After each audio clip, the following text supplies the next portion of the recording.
Good morning, friends in the Dharma. Hoping that you're all well out there. And welcome to another meditation gathering and connection.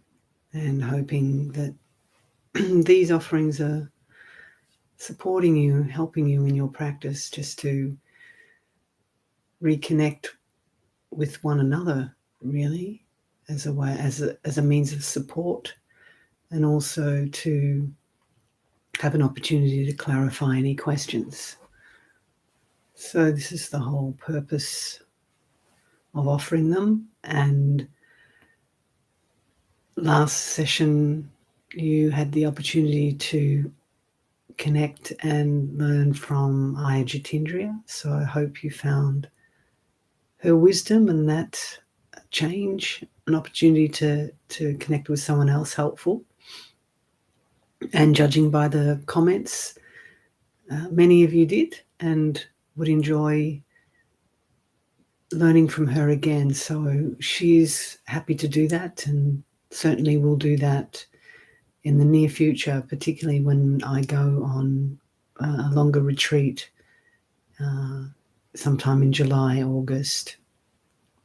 Okay, so it's wonderful to be able to have a Dharma sister with such a extensive practice and wisdom to offer and share with you. So that's really wonderful for you all. So just a couple of minutes for people to join and settle, because once I go live, then you probably notice you get a notification if you've hit the notification buttons. So I'm assuming you can all hear me and see me okay, that we don't have any technical glitches. So if I can just get a thumbs up to make sure that it's all good.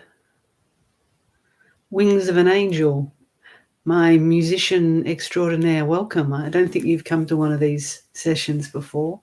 So Wings of an Angel composes, thanks, yeah, you can hear me. Wonderful ambient tracks, and he kindly allows me to use his music without any interference from ads for the meditations. So I have a deep gratitude to him, and you can find his extensive catalogue on Bandcamp too. So that's a little plug for you. Just some fantastic stuff, and they complement the meditations really well. There's something else I was going to mention about that. Can't remember.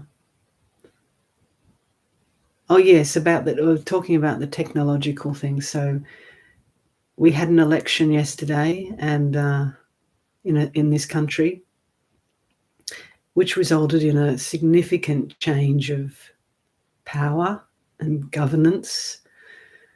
I won't go into the political intricacies of it, but it heralds a time for a new beginning of hopefully greater compassion and kindness, and an interesting wide selection of independent candidates who are all for climate action and more about equity and compassion in politics.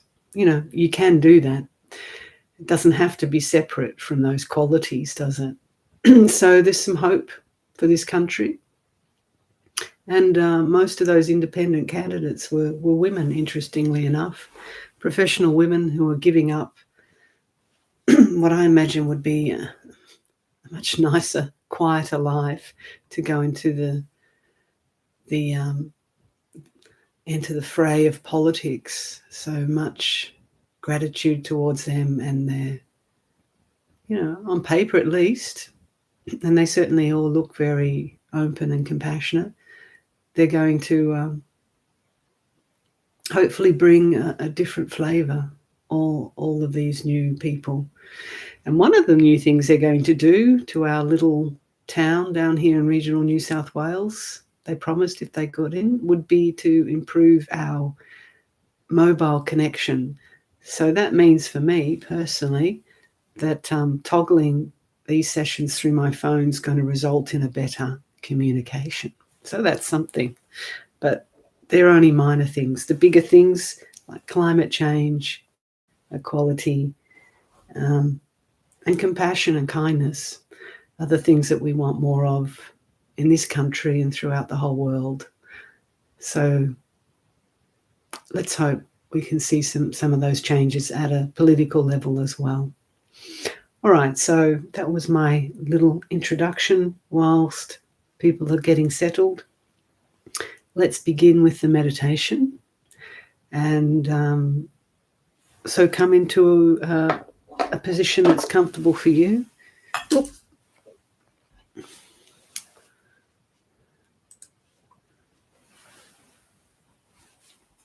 And I've got my lovely bell here. And I'm keeping the chat on in case there's any issues, but there hopefully shouldn't be. So please, just come into where you feel comfortable, and we'll commence.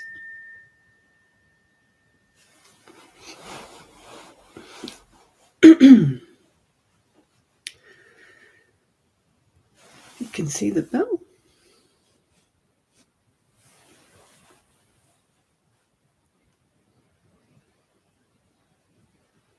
So taking whatever seat or posture is most supportive for you in meditation.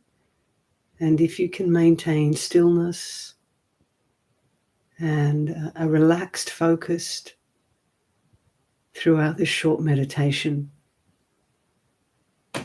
that will support your practice a lot. Just to make that commitment at the beginning to just be still.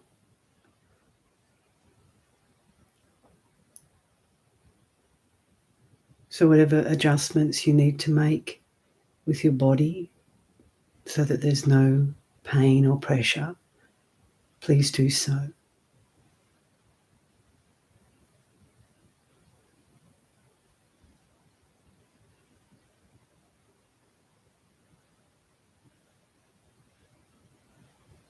And let's begin this meditation by taking the wish that I be well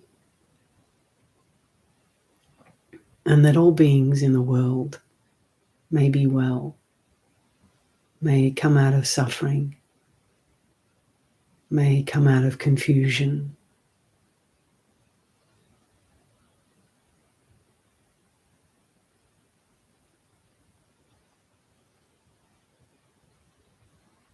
By making this intention at the beginning of a meditation, you can really shift the whole feel of it and where it takes you. That simple wish based in kindness, compassion, mudita, sympathetic joy for oneself and for all beings.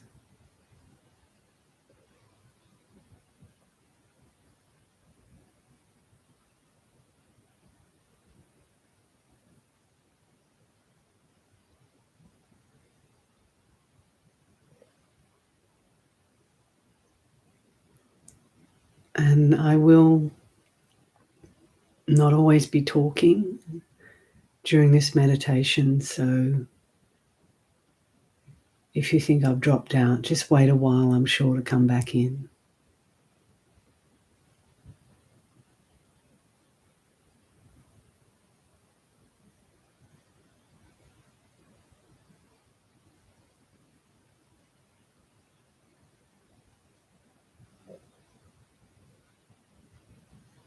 So feeling that sense of kindness right here, right now in your own heart.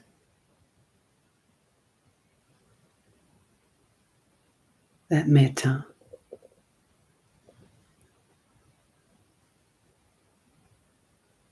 How does it manifest for you?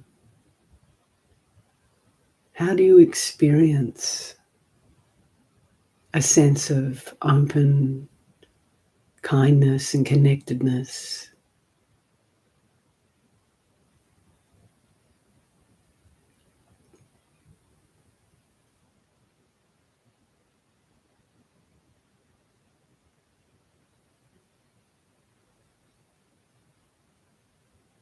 It's mostly quite subtle,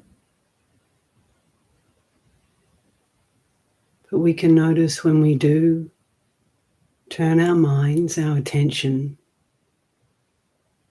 to wishing all beings well, something immediately happens in the body and the mind.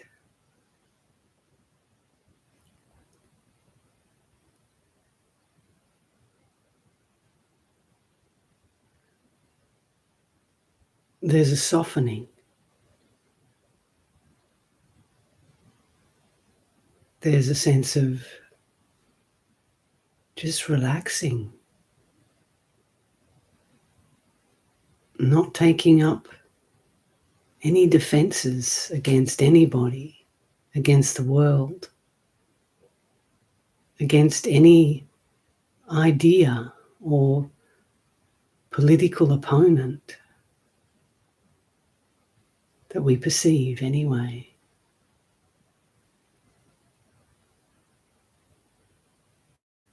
So our muscles immediately relax, our nerves immediately calm down, relax.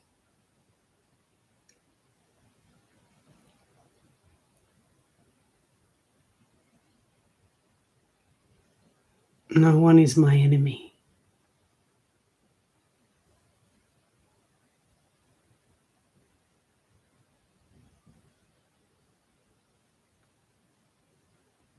And those that we may have perceived as enemies in the past, in this moment, we make the gentle intention to wish them well and see what happens.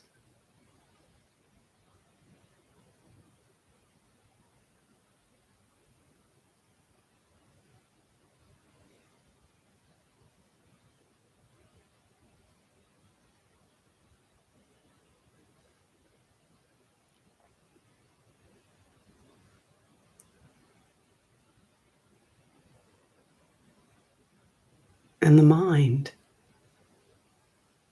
when we have this simple wish that all beings be well, notice what happens to your own mind.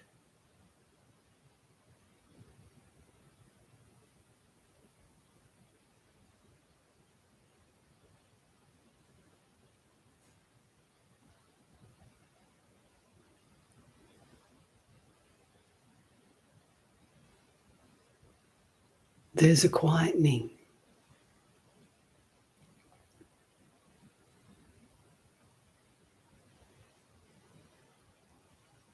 There's a spaciousness in the heart, in the mind.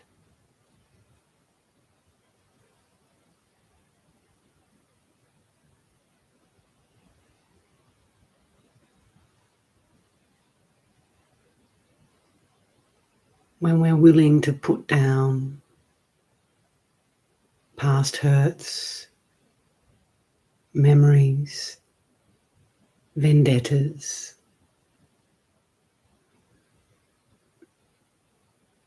or desires to retaliate and get even.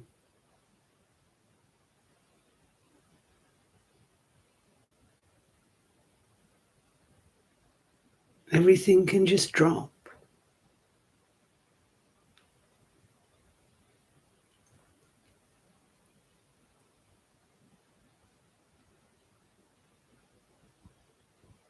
And when we're sincere in our intentions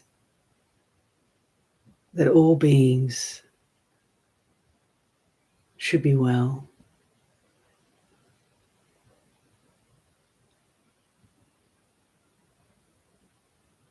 then we come into alignment with those natural qualities within us. And meditation becomes easy.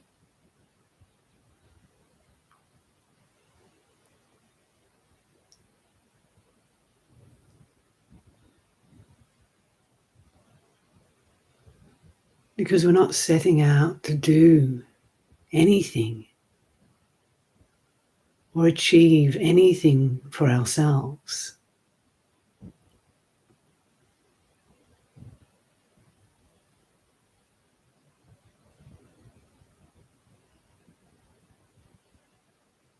Rather, we're simply attuning to our natural compassionate mind, our natural compassionate heart,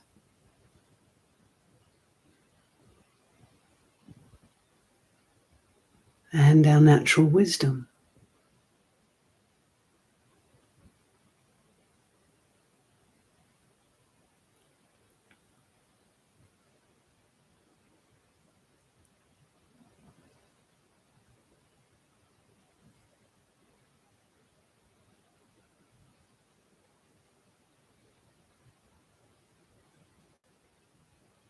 So now just let go of any verbalized intentions of well-wishing and come into a more focused, silent meditation. Whether you're gazing at the bell as your object of meditation or closing your eyes,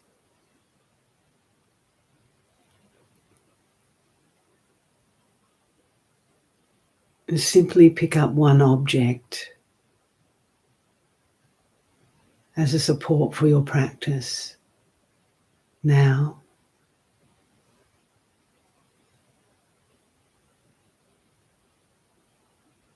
Whether that be the breath or the bell, or just simply noticing your own body sensations.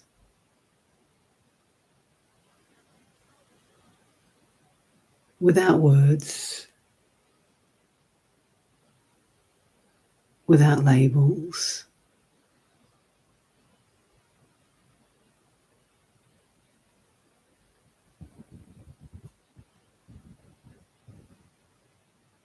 Let's simply enjoy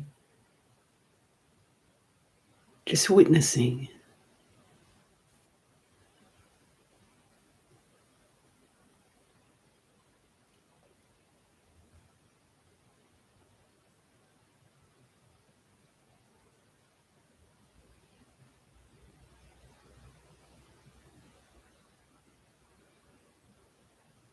Just this quiet observation without picking anything up slows down the mind.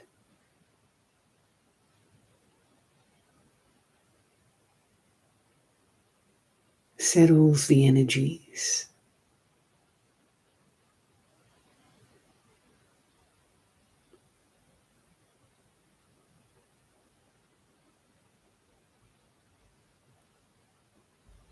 Let it be a relaxed observation.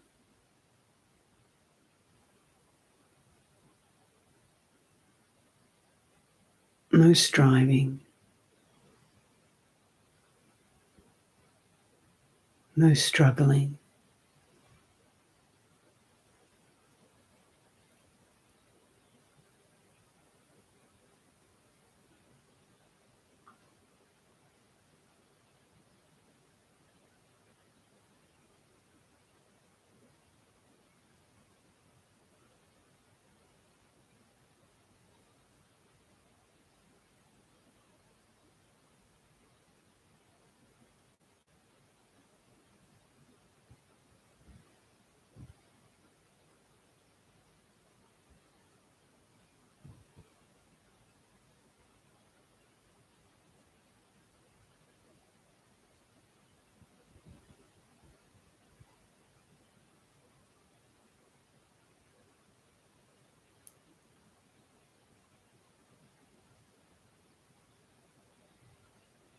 Noticing the silence,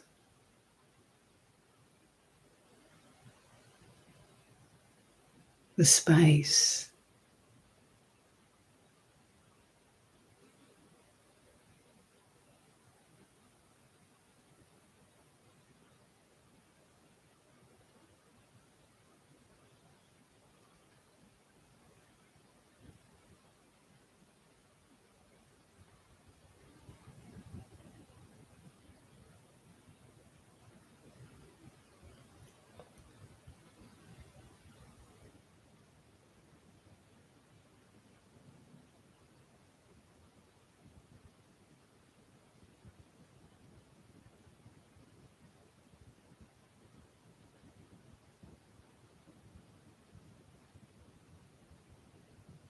when this being here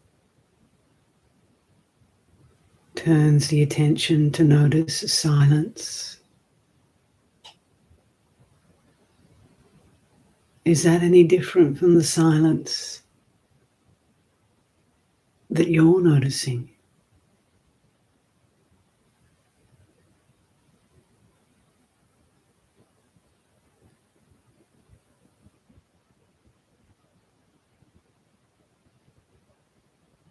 Something without qualities.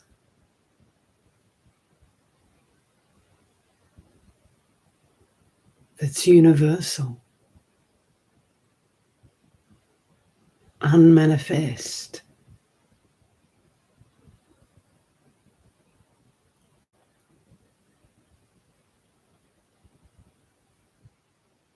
unconditioned.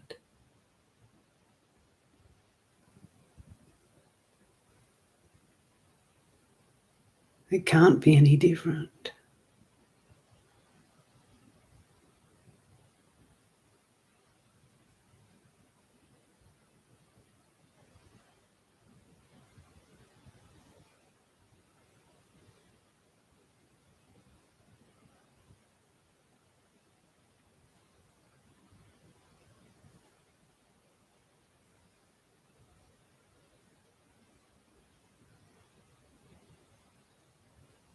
So when we turn our attention in meditation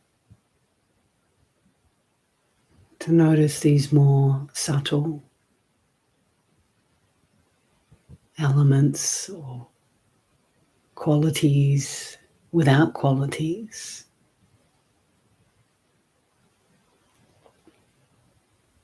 like silence and space,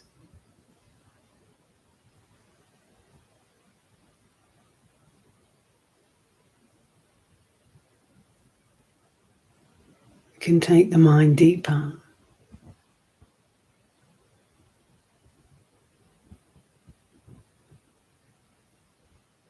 in a relaxed, easy way.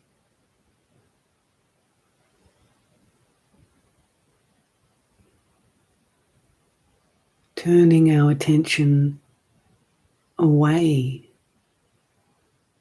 from the conditioned chatter, the conditioned perceptions and beliefs about who and what we are, including this very body.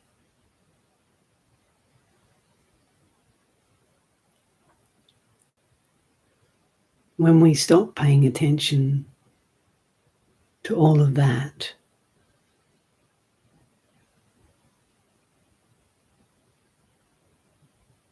then we can notice something deeper,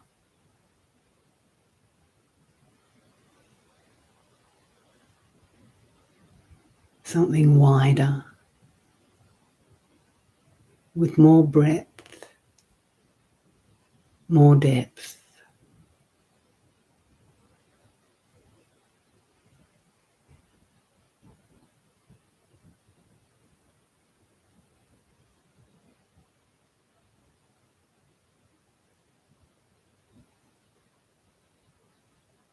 And these things often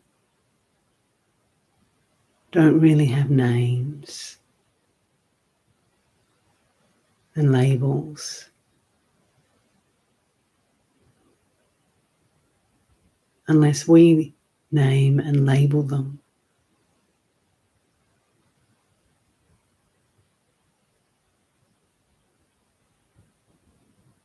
So just put down that labeling process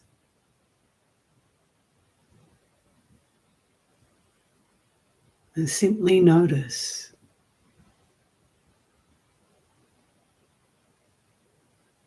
from a place of silent observation.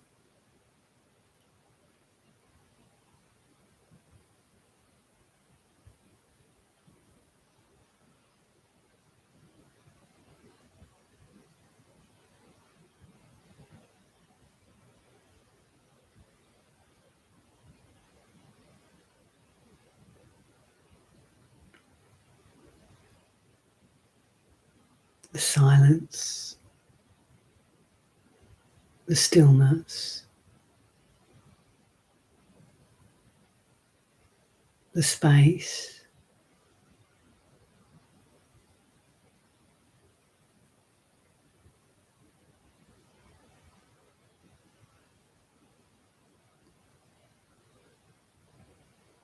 and the gentle movement of your own life force, the breath.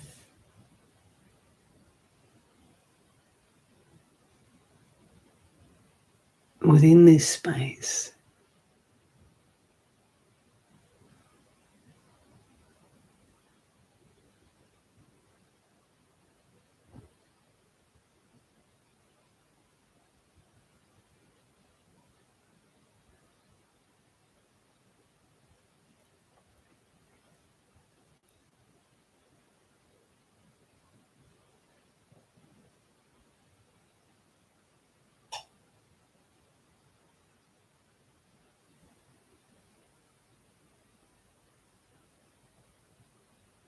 there's no one to be, no one to become,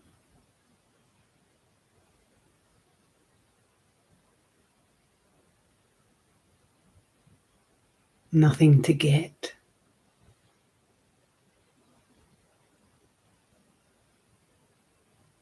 And nowhere to go.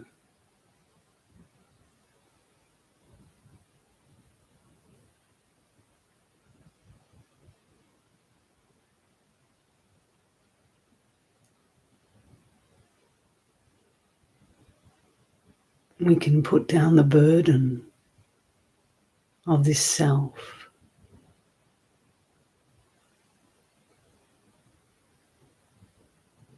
right now.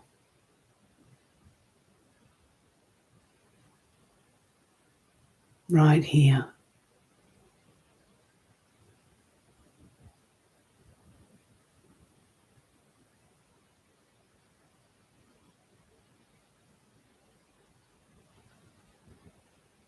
And experience the peace of that.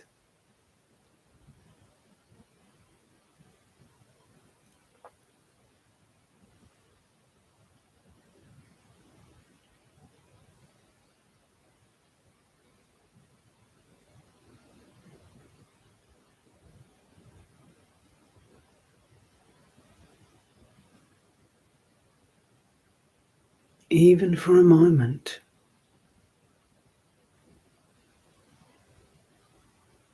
This is the path.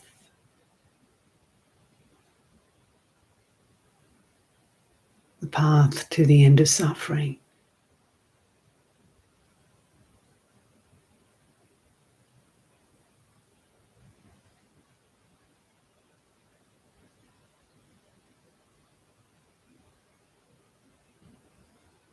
And just keep putting it all down.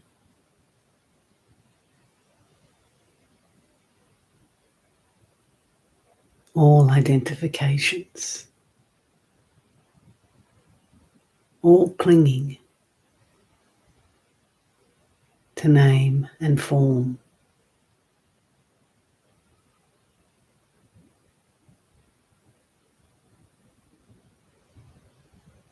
And in that moment, you are free.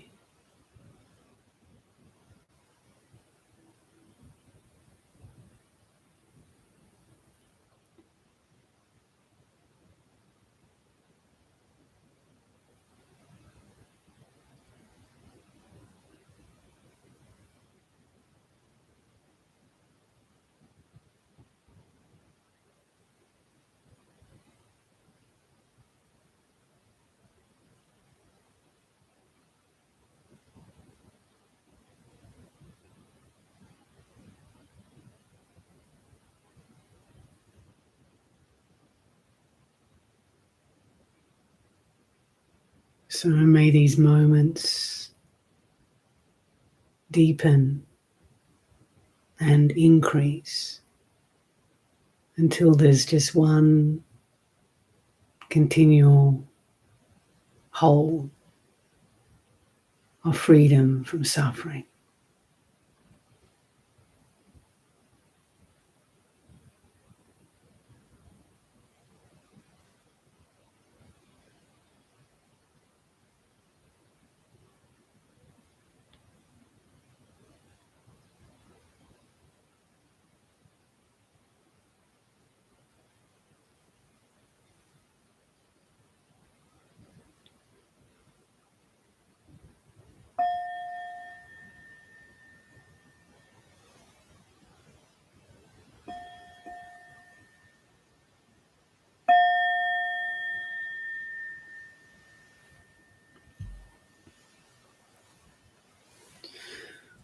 Okay.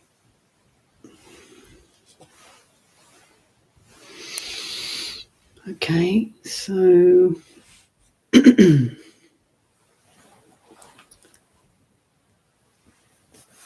just quietly, gently come out of any meditation and rather than just getting up quickly once you've done a formal practice, it's always good just to try and stay attuned to, you know, what you've touched into, the quiet, the peace, the stillness. And then you'll take that with you throughout the day more and more. And it'll become a natural continuity of that awareness and mindfulness and that attunement with the natural peace. So I hope that little impromptu session was helpful. Maybe just pointing to things you already know, but just reinforcing your understanding of the path and the practice. So if there are any questions, I'm happy to respond best I can. And thank you for all your hearts and your animodanas, everybody, and that it was helpful.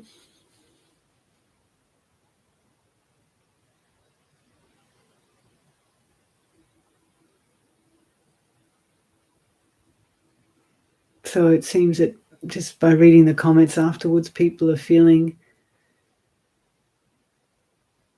a little quieter, a little spacious, a little bit more open. So that's lovely.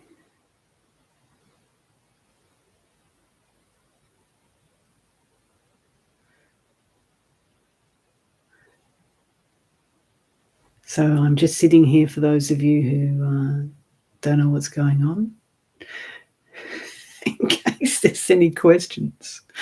But it's good if there's not. Everyone's really peaceful. Okay, so someone's asked, is there an ashram you work in? How can I join? So no, I don't live in an ashram. I live in, as you can probably tell, a very small room in a very small hermitage in a very small town. Everything's small. Small is beautiful, as Schopenhauer said, didn't he? If you ever have a chance to read that book, it's beautiful. Small is beautiful. With a very small nun. That's the other thing. She's only 5 foot. So, and we often joke about the nearby town called Tilba, and it's like Hobbiton. If you've seen Lord of the Rings, everything's, I wouldn't say the houses are as small as the movies in The Hobbit, but it's got that little smallness to it with rolling hills and old houses.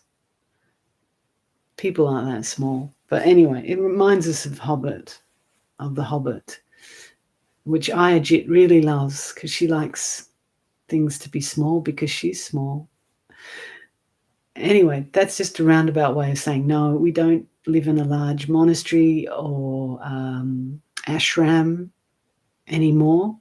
We did, and that's still going very well.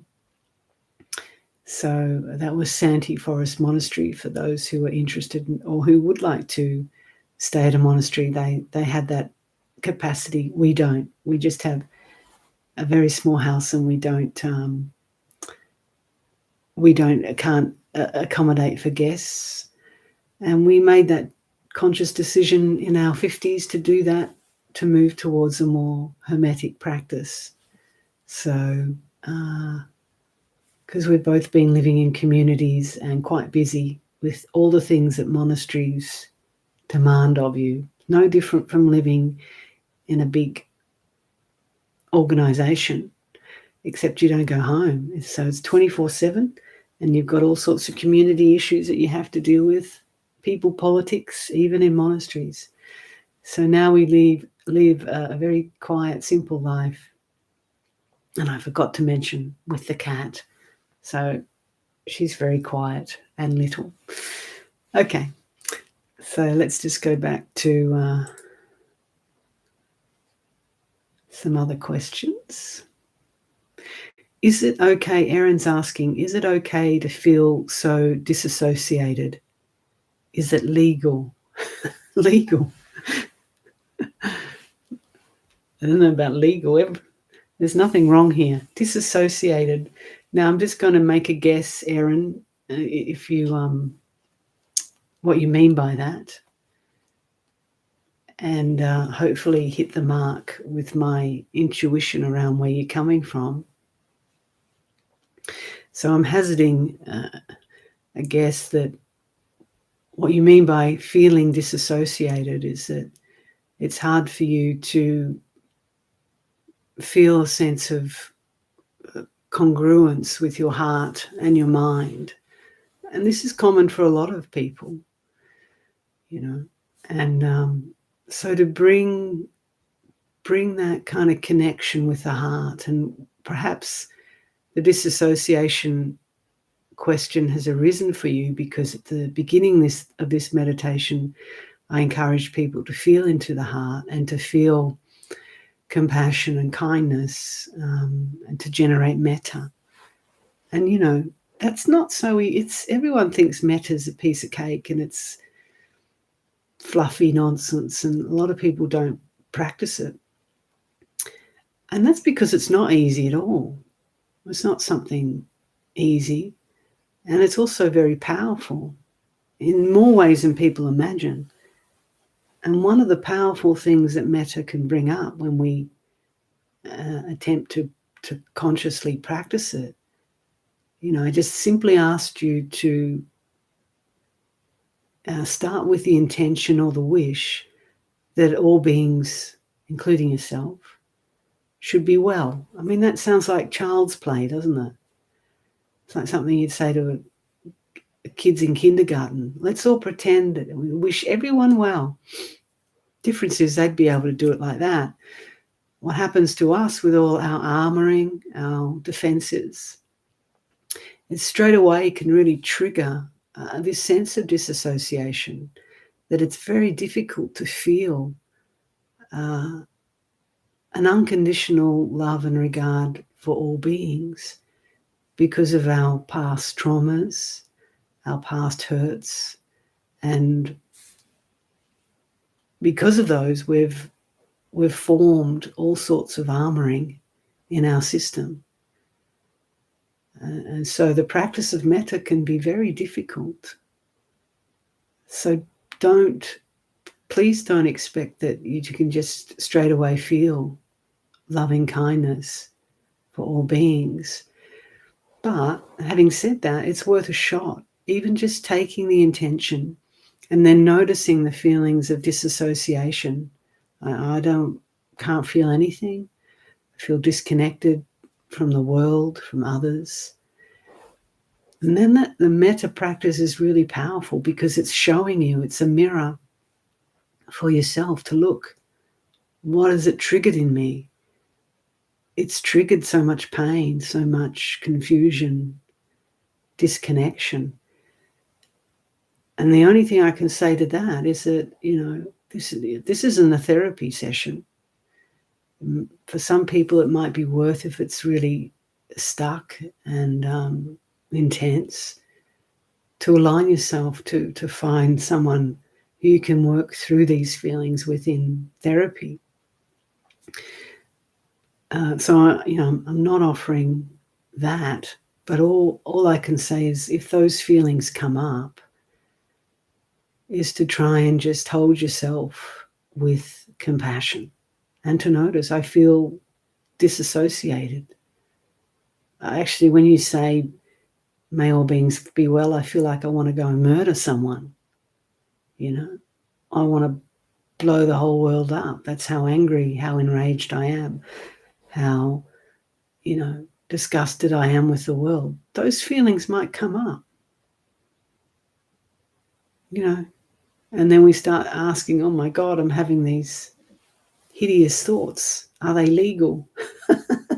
Well, they're not legal if you go and act on them, but anything's allowed. Allow those, what we would call, hideous thoughts and fantasies.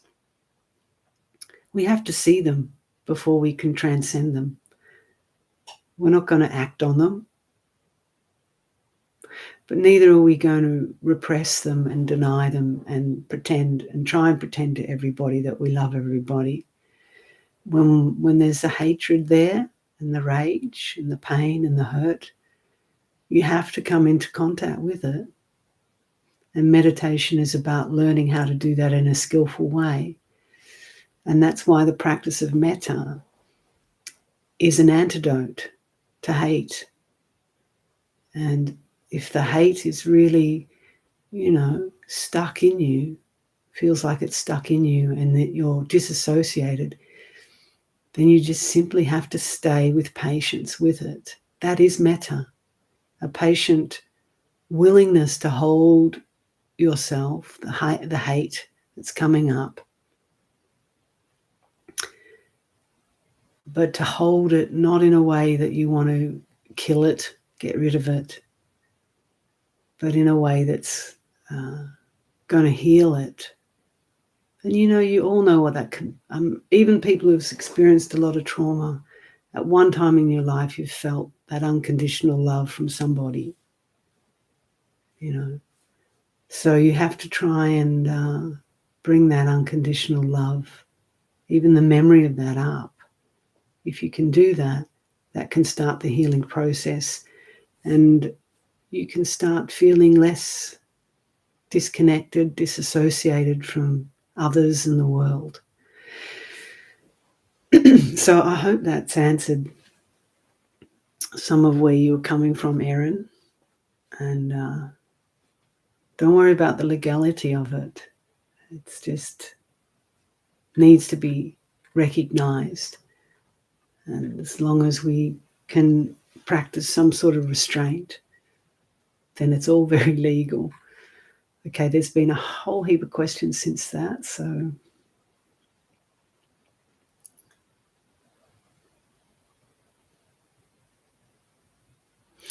okay, so Saeed has asked, I have a question. Sometimes I think I get it all, but then I find myself forgetting all those insights. Why is it so? What should I do? Thank you. Yeah, exactly. The thing about insights, if they're real insights, they go beyond just remembering things in your head,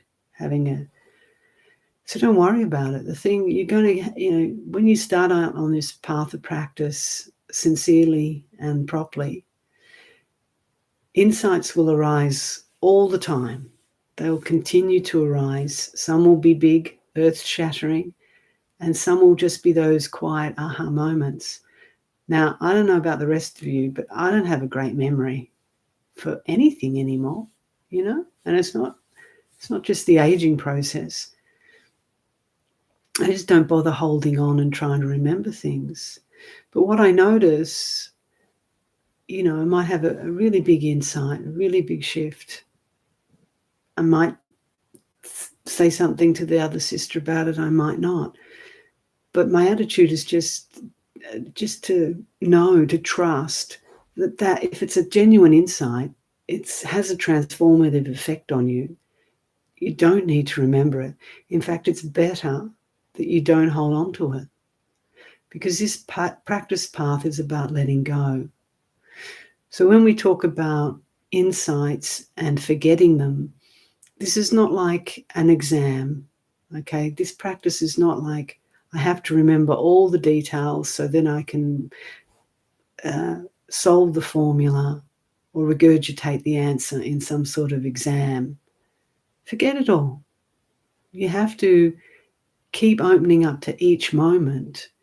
And the only way to properly open up to each moment is to be willing to be empty of all your past experiences, your past insights, where you think you are or how enlightened you think you are. If you're holding on to any of that, you're not making progress. You have to let go of everything. I mean, this is what true enlightenment's about. It's about relinquishing everything. And I mean everything. Okay, it's not, you can't just do little bits of it. There's no bargaining with this. It's relinquishing I, me, and mine, all desires. And so we don't hold on to insights. They do the work. Nothing's lost in this great void. And just trust that if they're genuine insights, they're having an impact on every moment, right? So just forget it and just be willing to be awake, empty, right now.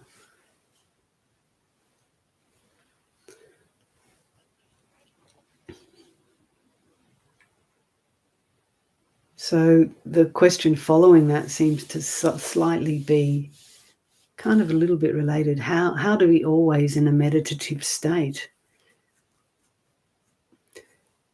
You have to ask where that question's coming from. Again, if it's me asking it who wants to get something, and if the meditative state is peace, we're always trying to cling to something, aren't we? I want peace. I feel it in my meditation and I want it all the time. It's this I, me, mine making. How about how not to be anything with anyone or demand anything of life?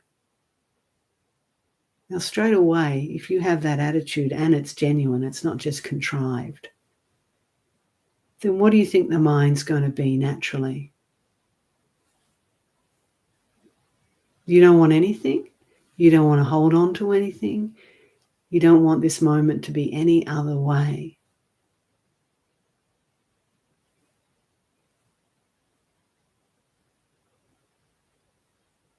Can you do that? And if you can't, can you look at the mind that always wants something? I want to perpetuate an insight. I want to perpetuate a so-called meditative state of peace or bliss. I want. How do I do it? How do I do it? So this is what we need to look at. How we're always wanting something to be other than it is. We want this moment to be some other way. So who wants that? That's the troublemaker. So all I can say to that is stop wanting. And when you really stop wanting, then the mind is naturally in a meditative state. It lets go. It stops clinging.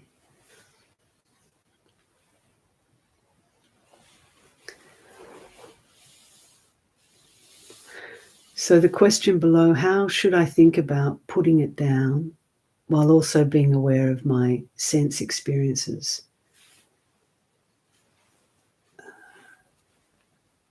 I think I know what you're asking, Betsy. So the putting down, again, it's not something we do. The putting down, the relinquishing happens by itself. Excuse me. When we see things with wisdom, so in terms of sense experiences, we don't have to push sense experiences away. We, particularly in the Dzogchen practices, the encouragement is to open to everything, to sit with eyes open, to allow sounds, to not to kind of be looking at all the objects, but just to be open to what's happening inside, what's happening so-called outside. And the noticing, we notice when we cling, and then in the mere act of noticing what we're pushing or pushing away or wanting to hold on to, the mere act of noticing that with wisdom puts it down. That's what puts it down. Wisdom puts it down. We can take the pressure off ourselves in meditation, thinking that we have to do anything. Because ultimately, we don't do anything. It's the wisdom, the seeing, the awareness that does the work. So we have to just, again, using these words are problematic, but anyway. So just see, attune yourself with your natural wisdom, and that'll do the work. And by that I mean simply see when you can, because obviously when we're stuck in delusion, we don't see it. But there will become those moments of insight, of awakening, where we see it. And when we see it, in that moment, it drops. Okay, because we can't fool ourselves anymore. Okay, I hope that helps.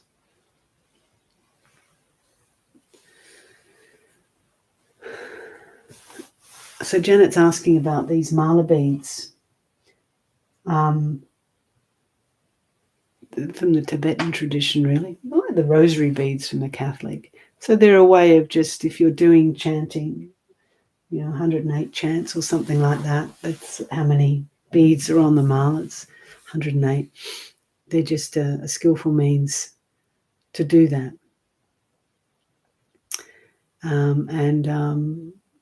I don't do a lot of chanting, but I, as a practice, but I do the medicine Buddha practice, but I don't actually use that. I think they're just hanging there because I like them. I'm not a big one for rituals. Okay.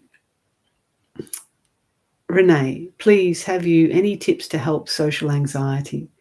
I'm worried I might say things that are annoying, untrue, arrogant, or divisive.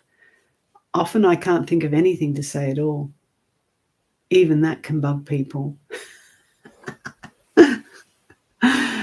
Oh, we always say things that people perceive as annoying or, well, if we're really saying things that are untrue, arrogant, or divisive, we have to just look at that and stop saying those things.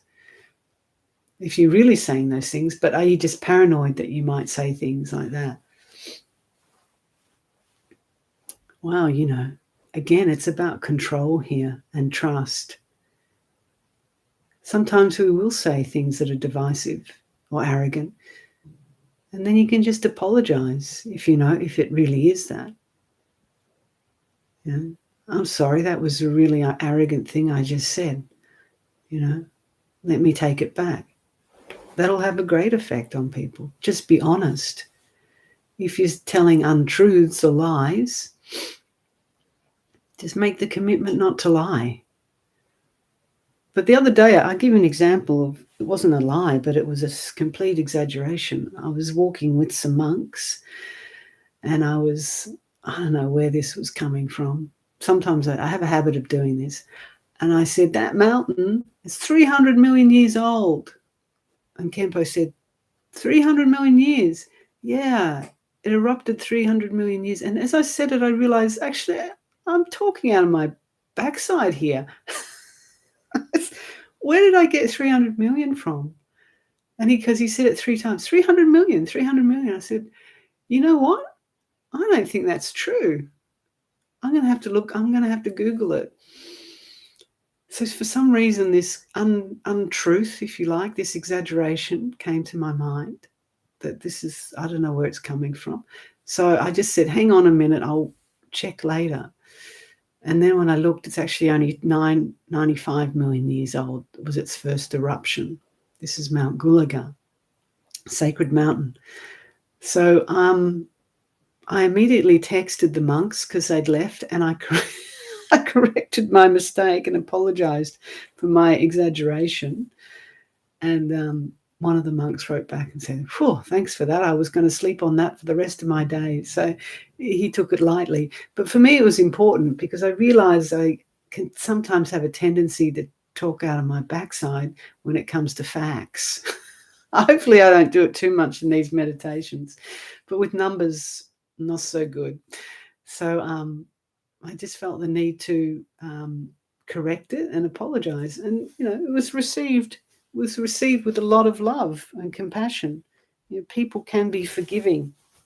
So don't worry, Renee. If we try and control our situation too much, we just become tight and tense.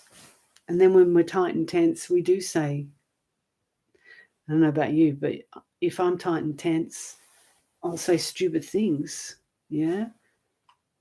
So just relax. People aren't as bad as we think they are, because we're all thinking about the same things that you are anyway. Oh, how do I look good? Stop trying to look good, and then it doesn't matter. Just be a dork. Okay, is it better to meditate 1 hour or 3 by 20 minutes? It's up to you. I mean, don't force the hour. If you can sit for an hour without it being a terrible torture or chore, then stay with it. If you're finding a whole hour is just like, too much struggle, then it is better to do shorter sessions for sure. Yeah. And don't think, the 3 by 20 minutes aren't as good as the 1 hour. Don't think anything like that. It's simply, the quality of the meditation is often better than the quantity. But the long sessions, if it's it's deep samadhi, deep concentration, then you'll naturally want to stay in the meditation, and then the meditation can go deeper. But you can't, if you force all of this, again, it becomes tense, contrived, and meditation's not supposed to be that way. It's supposed to just be a natural opening and flow. Okay.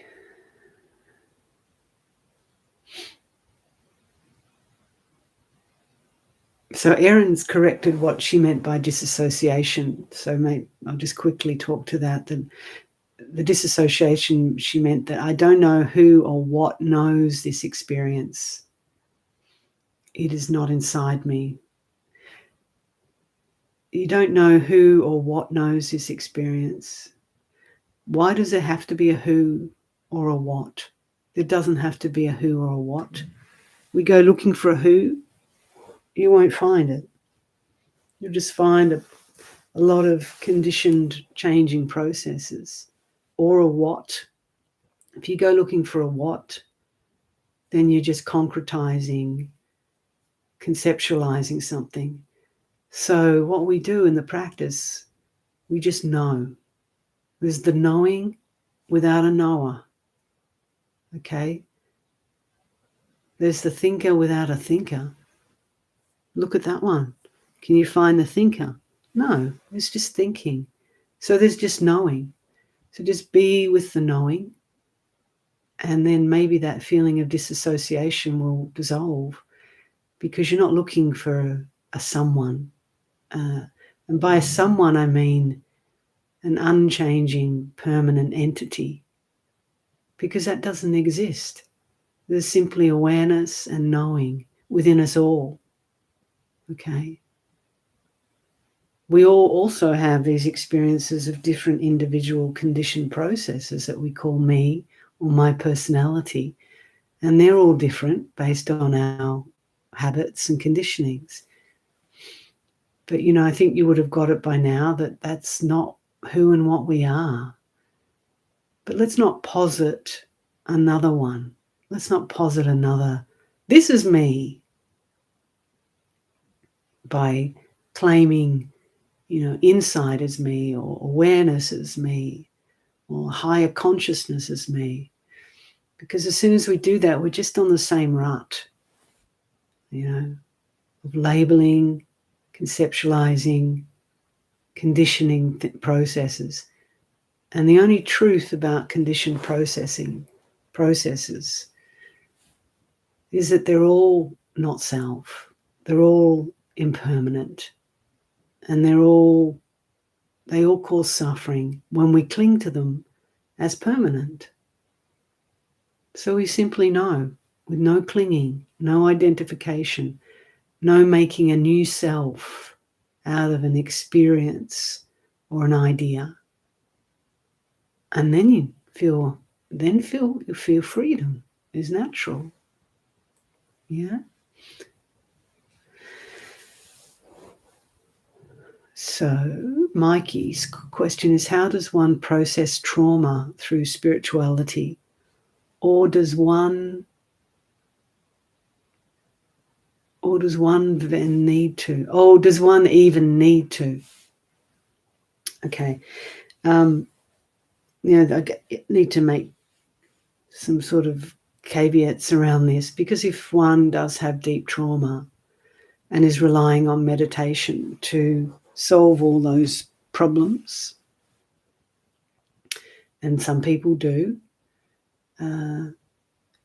it's not the answer to all of those questions for some people, for a lot of people. And that's why we do have skillful options like counseling and therapy to process that trauma. And, we all have layers of trauma, different intensities.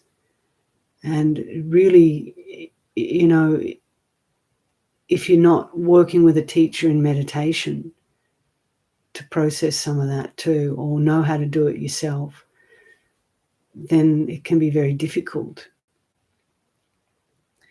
But the less intense traumas, the painful memories, the hurts, certainly meditation, mindfulness can help that, because you learn just to see everything in the same way. Everything a past pain, a past memory, when you learn to see with emptiness, the ultimate nature of everything is empty and not me, not mine, doesn't belong to a self, then that is the process of processing trauma, is seeing emptiness. But there's a real warning here, because what happens, and it's called spiritual bypassing, as you know, is that people just get attached to emptiness or detachment and then just cut out, disassociate is the way I'd use the word disassociate anyway, and then get into denial. And what happens is that they have to push down or make a great effort to push down all these past memories and pains in the name of Buddhism or emptiness or detachment. And, for years they can just be stuck in this delusion. So we do have to come into contact with those things as part of the karmic unfolding in order for them to pass away. So there's no avoiding it, but it's the skillful means. And if we are skillful, we learn to be more and more skillful in meditation, to see things properly, not through this idea of detachment or an idea of emptiness, but through genuine insight into it. Then we can become our own therapists. But it takes years of practice, for most people. You always have to make exceptions to the rule, because a lot of people have been practicing for lifetimes and bring those skills in. Most of us have. So anyway, I hope that answers some of that, Mikey. And we all have to make our own decision and respond to where we're at. A lovely reflection there by Peter. Thanks, Peter, on silence and smallness. Okay, so Kitty Lessa says, I find metta hard. I would get images of people I disliked and I tried to visualize them smiling. I find it so unsettling because it contradicts my memories and is intense. Yeah, so this is what I spoke to earlier, which maybe you heard. If not, it's recorded so you can go back and listen. But it's true that when we start to practice metta, it can bring up the opposite. So don't give yourself a trip. Just see, okay, I'm still holding a lot of pain, a lot of hurt, a lot of anger, a lot of hatred. Turn that metta towards yourself, because when we hold on to those painful memories and perpetuate a feeling of anger or resentment, who's the one that suffers? It's not them. They're long gone. So we're just causing ourselves suffering here. Yeah. And that's who we need to have metta for. And then when we can genuinely bring the metta towards these unpleasant emotions and see them skillfully and in the true emptiness that they really are, start to look at the empty nature of them, then we can be free of it. Okay, so KB's asked about donations to build the nunnery. Have you started building it? Well, we didn't build the nunnery. We just got this little hermitage. So that's probably an old thing. So we have this small space, and we rely on the goodness of others to live and to pay all the overheads that come with living a life, as you all know.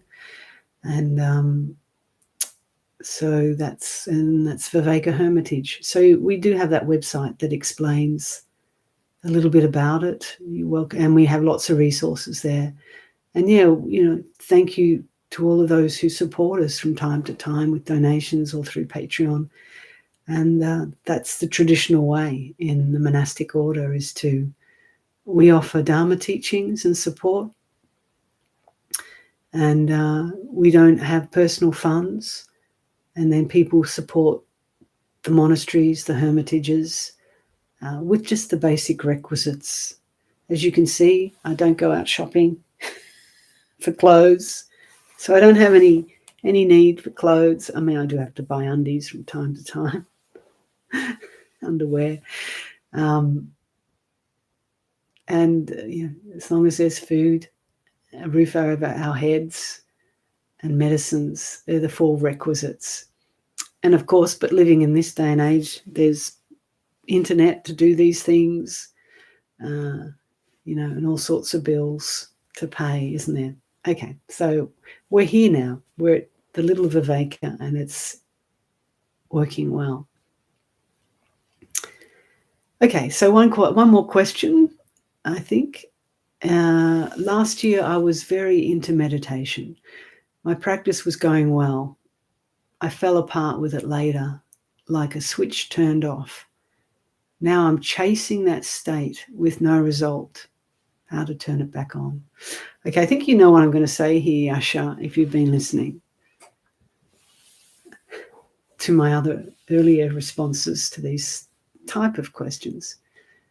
So you've got to stop chasing anything. Okay, this is why meditation, people get into it and then they get out of it, because they might have got into it with a beginner's mind and had some blissful experience, or even weeks or years of what we call great meditations, lots of peace, lots of stillness, and then lo and behold, everything changes. Surprise, surprise. And all this other stuff comes up, confusion, anger, and we try to sit to get that peace and bliss, and all we're getting is pain in the body or painful memories, lots and lots of blah, blah, blah going on in the mind, lots of resentment, lots of discomfort. So we give it up. I can't do meditation anymore. And then, like you're saying, we come back. I want that state again. I want that state again. Look at what you're doing. This is the I, me, mine making. This is what causes the suffering and is causing the suffering. We want it to be this way. We don't want it to be any other way. But, life's not like that. We all have our own individual karma, our stuff to face. So Ajahn Chah used to say, good meditation, good meditation. Bad meditation, good meditation. So if you start out with all this bliss or something, it doesn't happen for most people. So don't worry about it if it hasn't for you. And then you turn into the hard, difficult, so-called difficult stuff, the painful stuff, the greed, hatred, and delusion. That's fantastic. That's what you want in meditation. If your meditation's you're just stuck in some sort of trance all the time, and you know how to get into that trance, and you're just blissing out, very little awareness, suppressing the hindrances for the time, it's not good meditation. It'll just keep you on the wheel of samsara. And most people don't realize this because they're chasing experiences of bliss and peace all the time. So if we really want to be liberated, we have to come face to face with our inner demons, so-called. And that's the stuff that's going to purify you and liberate you when you work with it skillfully. So sit on the seat and look at the real stuff that's coming. Don't think, I don't want this stuff, I want the other stuff, the nice stuff. Because this is what keeps us in this egoic state of becoming all the time. Ego gratification. That's all you're chasing, is ego gratification. And that's just going to keep you stuck on this wheel. So if you really want liberation, you come into the moment to look at the pussy stuff. The so-called bad meditation is actually the good meditation. because it's an opportunity to purify, to clear out, and to be really honest with this human experience. And this human experience, the Buddha said, is one of the best forms for liberation, because we have the good and the bad, we have the pleasant and the unpleasant. You know, if you're stuck in a Deva realm where it's all just pleasant for eons, you're not really inclined towards liberating yourself from the wheel of samsara, are you? Or a god who's intoxicated with their own pride and power. So that's why they were never recommended necessarily, unless someone has wisdom, as a good place of rebirth. Because we, like we humans do, they're intoxicated. They're intoxicated with bliss and peace, or they're intoxicated with pride and power. You don't have to believe any of this, by the way. Just look at the humans. Humans who are intoxicated with bliss. Humans who are intoxicated with power. And they think it's all wonderful. It doesn't last, does it? One, the form dies, things change, and, you know, we just continue. So the good thing about the human form is we have a balance of pleasant and unpleasant. And it's this unpleasant that propels us to want to look at the suffering, to come out of suffering. And that's why the Buddha's main teaching, and the teaching you should all come back to, is the Four Noble Truths. This is what's going to liberate you from samsara. It's when you really understand the Four Noble Truths, that there's suffering. You know, I don't mean the whole world's suffering, but in this moment, when you see suffering, you need to look at the causes of suffering. And the causes are always the same. It's the ignorance and the craving and the attachment and the identification to this self, this self-view.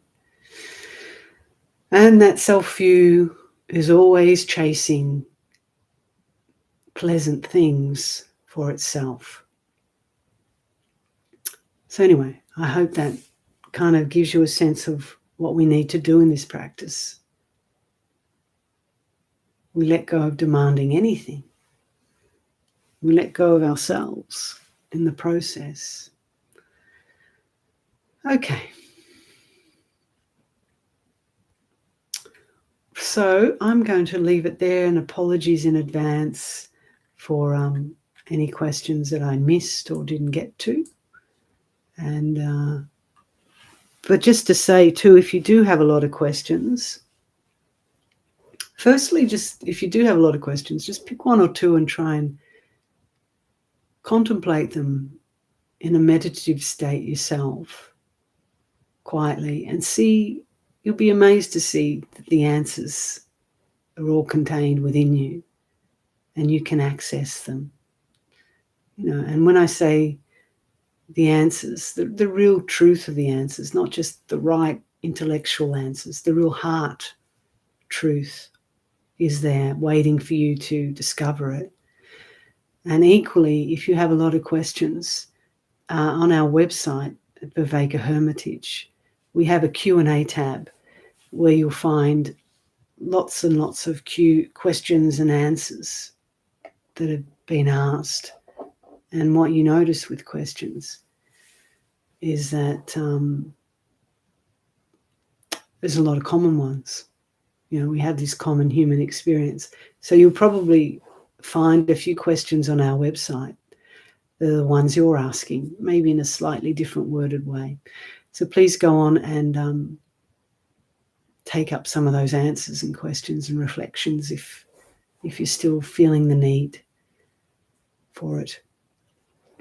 All right, everyone. Well, thank you for your love and well wishes out there, I'm seeing. And may everything go well for you. And when it doesn't, that's good too. You know, what we think is good or think is not good it's all good if we use it skillfully to wake up. So have a great week, and we'll see you in a fortnight or so. And thanks for connecting and bringing your attention here to support everybody else as well. Okay, all good wishes and bye. We're going to end it now.